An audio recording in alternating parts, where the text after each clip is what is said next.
Welcome to this segment of your show. I'm your host, Chimonye Bilama, and I have with me, once again, our guest is Dr. Tumi, the multi-award winning gospel artist from South Africa. How would you like yourself to be addressed?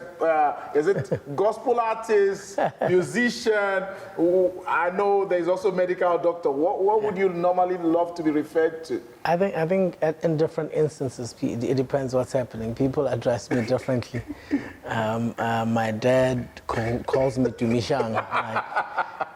And he wouldn't stop that, no matter what you become. You know, so I think it depends who's saying what time and where am I doing what. So it's different caps for different. Where's the one that's made you laugh the most? Which has been the most hilarious introduction? Pastor. So you go, I'm not a pastor. Yeah, I don't think I'm a pastor. Welcome to the show. Thank you so much for being here. Thank you very much. Dr. Tumi is the one that's blessed us with so many beloved songs, a songwriter, a music producer, and a man who lives at the edge. Tell me, you're a medical doctor. Yeah. Now the question, and this is not a doctor one picked up somewhere, you went through medical school, spent the long time medical students spend in school, qualified, started practicing as a doctor. At a stage you had more than one private practice of your own. You had clinics of your own. Now, in Africa, if one gets to be a doctor, or not just in Africa, in most parts of the world, if you get to be a doctor, have your own private practice, you've arrived. Why was it not satisfying for you at that stage to settle? Where did you go and throw all you threw into becoming what you are today? What was it? What was the motivation? I think one of the things that happened to me growing up is I really fell in love with music first, and I just enjoyed playing instruments and singing, and started writing very early. But I think I look back now and I realize how that all played out and how God had set it up for it to happen in my life. I wouldn't have known had the church not bought an organ and brought it to my dad's house that I would have interest in it. I was not singing at that point. I was not doing anything really, just attending church. How old were you at that time? I was about 8, and so started playing then, started fiddling with the organ at home before I went to church, and grabbed a couple of chords, started playing in Sunday school, started playing at the main church, and started singing, and started writing. I wrote my first song at 11. And for a lot of years going through that phase, I grew up very shy and very drawn to myself, and I stayed away from people most of the time. And I'll just play. I just kept on playing, and music was like that one place I'd run to, whether it was to get away from the world, whether it was to relax, whether it was to just find my own space. And I started teaching people playing instruments then, but that was my thing. And then I focused on school at the same time, and I was doing well. And my dad would always say, this is my last sponsor, and he's very smart, he's going to be a doctor. Okay. And I think that's where that doctor thing started. Stuck. Yeah, and it stuck. And when I was going to varsity, there was no other choice. I didn't even apply for anything else. I just applied for medicine. And but you had to have done well to apply for medicine. You must have... No, I was doing well. I was doing really well. And went through the whole process of medicine when I was doing my the first time I thought, am I doing the right thing? I was doing my 3rd year. And I had to deliver babies, and that was traumatizing for me. You didn't enjoy it? Oh man, I after seeing the first delivery, I thought, I don't know how I'm gonna do this for the rest of my life. I'm gonna really struggle. And I thought, I don't know, well, I'll see. And you get used to it. You get used to, I think exposure normalizes things for you. So the more I got exposed to it, the less it bothered me. And until I got to a point where I could just do it and I would not be bothered at all. And completed, started working, and at that point, when I was doing my final year, we started a group called Intense. Yeah. And it was me and 2 other guys who started a label, and then got 3 musicians, put them together. I wrote songs for that album. We took them to studio, and it was 2 ladies and 1 guy. The guy decided he has to go because he got another offer to do a theatrical production, and he went to theater. So that's how I became part of Intense. It was by default. But that went on, started practicing. Then next year I was working in the Northwest, and I was far from everybody. So I decided I'm delaying the group. So I will step aside and so stop music. For a couple of years I was not really doing any music, and moved from Northwest to Limpopo. I was working at a small hospital there, at a TB hospital, and I was just feeling an emptiness, and I got an album. I remember it was Donald Lawrence. The album was called The Love Confession. Okay. Beautiful album, well written, very scriptural. It was taken from Dr. Bill Winston's teachings, and so it was very solid, doctrine-wise. Very biblical. I listened to that. I remember I sat in the car and I thought, I must start writing again. Like that album probably stirred up something in you. Yeah, I probably would have not started writing again had it not been for that album. What it triggered in you. Yeah, and then I started writing. That year I started writing songs for the album Heart of a King. Did that and didn't really do much with it when the album was done. I just wanted to write. Just wrote, and then I gave out a couple of copies, sold a couple of copies from the boot really, and let it go. And went back, practiced, and I was still in government at that point, and then decided, let me go into private practice. Went to private practice, did that for a couple of years, opened a second, a third practice, and I was doing well. There's nothing really untoward about what I was doing. Were you enjoying it at this stage? I was. I mean, being a doctor. I was. I think it is when I grew it bigger that it became better of a mission to run between 3 practices. So when you had more than 1 practice, more than 1 clinic, it became a bit it was just tedious. Once you're done with that, you get home, you're doing all the admin work, you're doing claims, and it was just a bit too much. You enjoyed the part of dealing with the people, but not the part of dealing with I didn't like the admin. And again, I felt this emptiness, man, that I thought, what's happening? What's missing? There's something. I remember sitting at the office one day thinking, there is so much more to me. This can't be my life. So the thing that spoiled this journey for you is the feeling inside that there must be more. Yeah. And when you started feeling that, what did that lead you to? Prayer, or what did it lead you to? I think I instantly knew what it was that was missing. Okay. And I remember just driving home one day and thinking, I must write again. And I did. Wrote the first song, just got into the house, wrote the first song. And by the end of the week, I was done writing the whole album, because every day I'd just get inspiration to write. I kept on writing. And now I had a whole lot of songs. What do I do with them? And decided, you know what, maybe let me do something different. Let me do a recording, let me do a live do. And I know it was God just leading me throughout the process. Recorded that album, and nobody even believed in it. Was that the Love and Grace? Love and Grace. So this feeling of there must be more led to you saying, look, I need to go back to what I know it was. And that was actually stepping out of your comfort zone, because at that stage, like you said, you were doing well. You had 3 practices. Financially, you could project and keep moving to this comfortable space. But you were willing to step out of that place into the unknown. And the stories that, even like you just said, in the beginning, nobody really believed what you had to offer was going to be anything. But you didn't stop when nobody believed. You pushed on. You went on to put your own money into making it happen. Because at that stage you were self-financing. What made you go like, I will keep this thing going, even though like some people will say, well, I needed a hobby, so I'm doing this by the side, let me focus on this one. What made you keep going on with it? I think at that point I realized the more that I feel there is, there's people's destinies attached to it.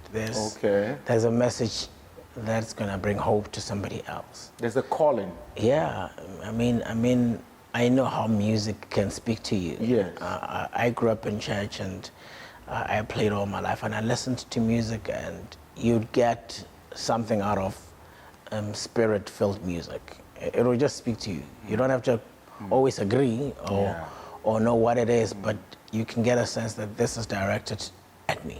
The way I see it, music has a way of breaking through your guard. So if you're listening to a message, you can actually put up a fence. But music comes with all the music and the words, and they, with their joy and with their melody, penetrates. And before you know it, the message hits home. So it's a very powerful tool there. Absolutely. So it was the fact that this is a call towards people that made you not stop. So it's not just about me or what is comfortable, but about me and what God has called me to do for the destiny of others.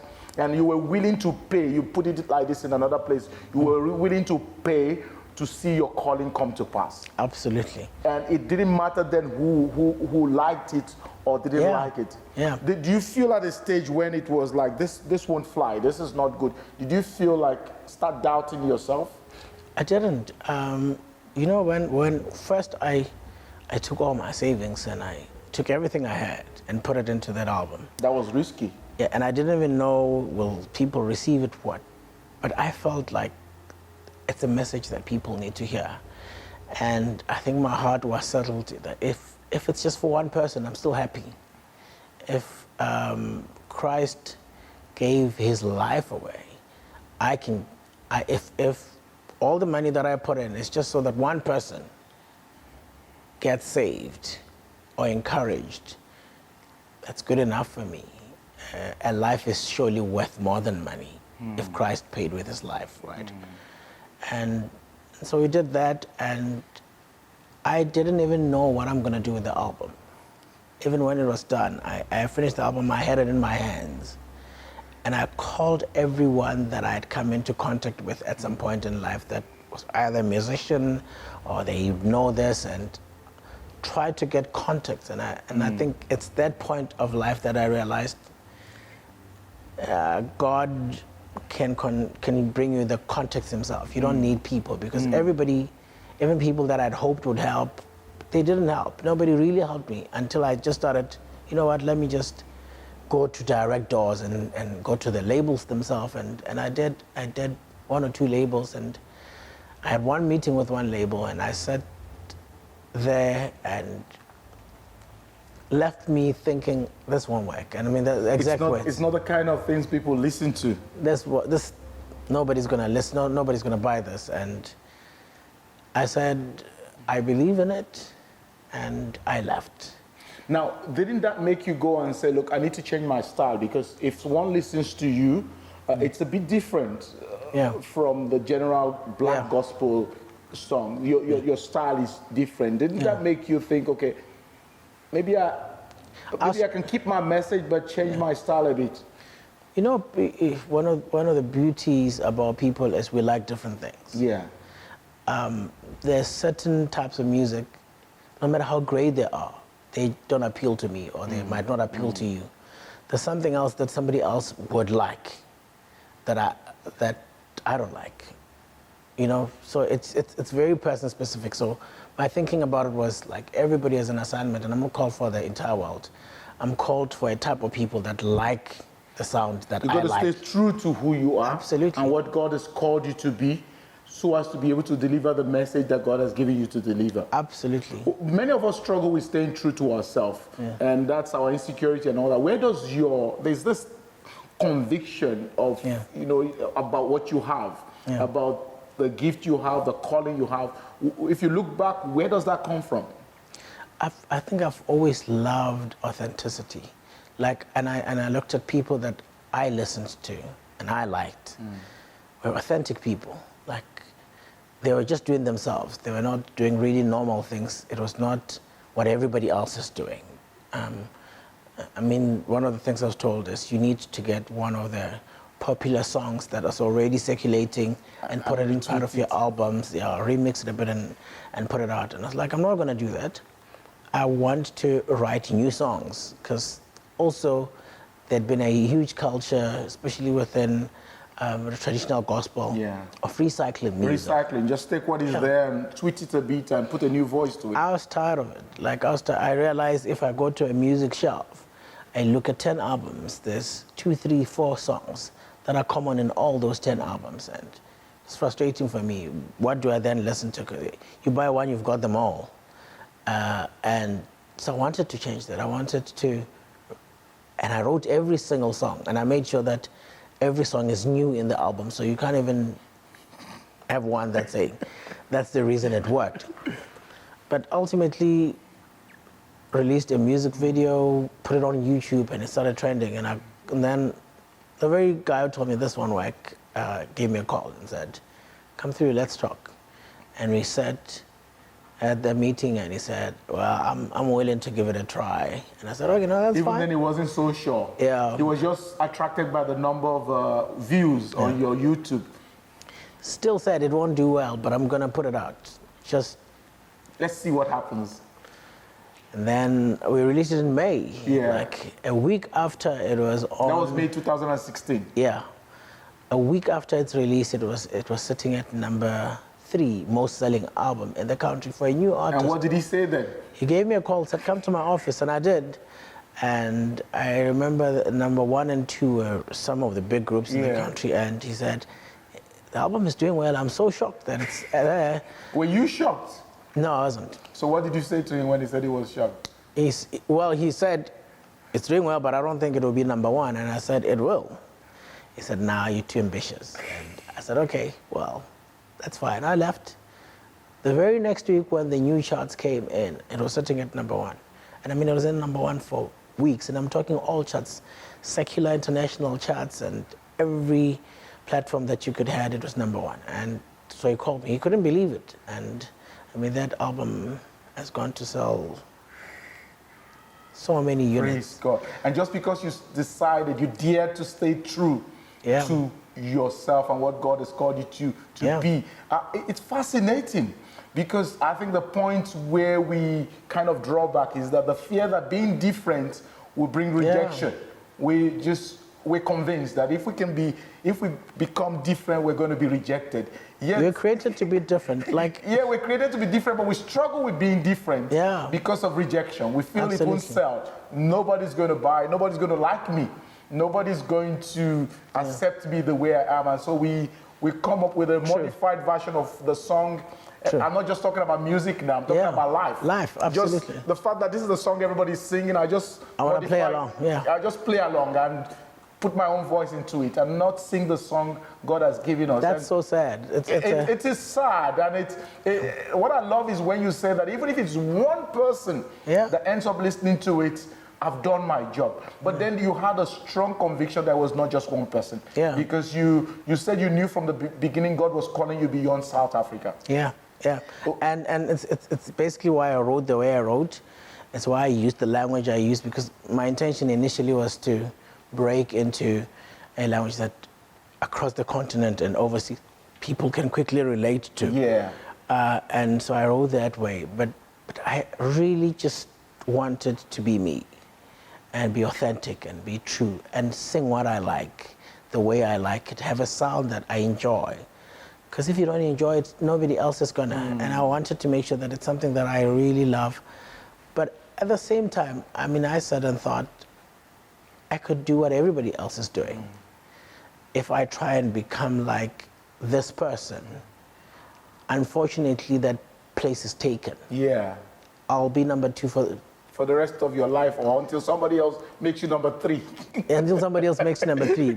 But if I become me, you can't beat me at being me. Nobody can be that. And that's really wonderful. We're going to take a break now. Dr. Tumi, the multi-award winning Christian or gospel artist in South Africa, talking about being authentic and being me so as to fulfill God's call upon our life. Don't go away, we'll be right back.